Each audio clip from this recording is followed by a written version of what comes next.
Hello and welcome to another episode of the Crimson Podcast. I'm Balian, joined by Jack Martin, and today we have a special guest, the April everyday hero, Kaley Welsh. How's it going? Good, how are you guys? We're pretty good, so let's just get right into it. First off, how does it feel to be selected as April's everyday hero? It's so cool. I never thought that I would win, but it's very exciting. And what does the phrase everyday hero mean to you? I think it's definitely someone who shows good character traits and is just always looking out for people. I think that's really important, especially in school. Yeah, and I mean, that phrase, everyday hero, it's so much more than just being a good person. Obviously you have to be a good person, but it's everything else that goes into the fabric of this school. You have to, really just be everything. Be in it, for sure.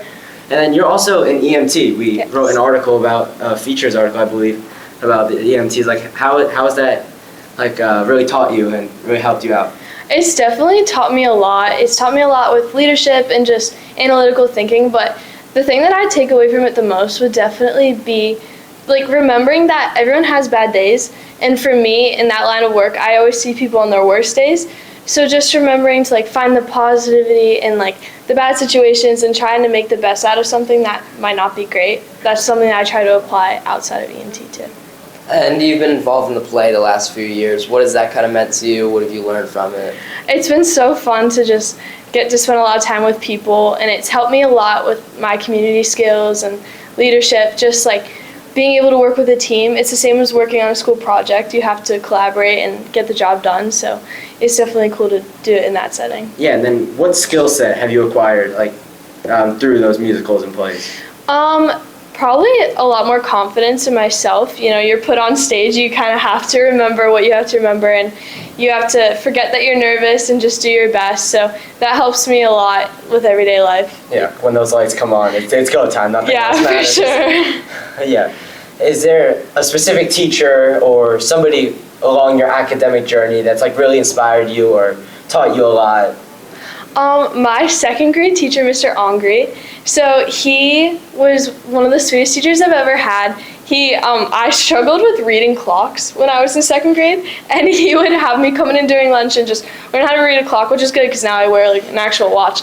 But he was so sweet and so understanding and caring, and he's just someone that I want to be when I grow up.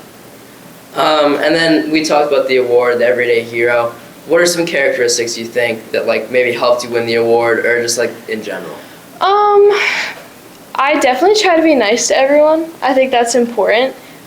So I know a couple people have noticed that, and I think that might have contributed a little bit. Yeah, it's huge. Right. Yeah.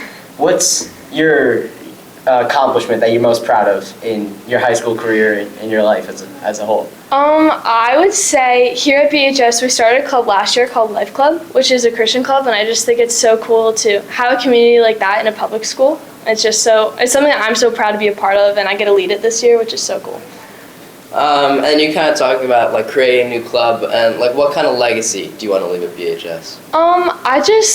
I want everyone to be nice to each other. I know it sounds so simple, but a lot of people always see someone else and they have a compliment in the back of their head, but I think it's important to share those nice thoughts, smile at people, wave to them in the hallway, and just be there for everyone else, and they'll be there for you. I think that's super important. And then as we wrap up this episode, one final question. If you could leave one message to kids younger than you, kids next in line at the high school, what would it be? Don't give up. I struggled a lot with school throughout middle school and high school, but I never gave up. I went for extra help. I tried to apply myself where I could. I did my homework. Don't give up. You can do it. You will get there. You just have to put in the work. All right, that's going to do it for another episode of the Crimson Podcast. I'm Ben Balian, that's Jack Martin. Thank you, Kaley Welsh, for joining us today.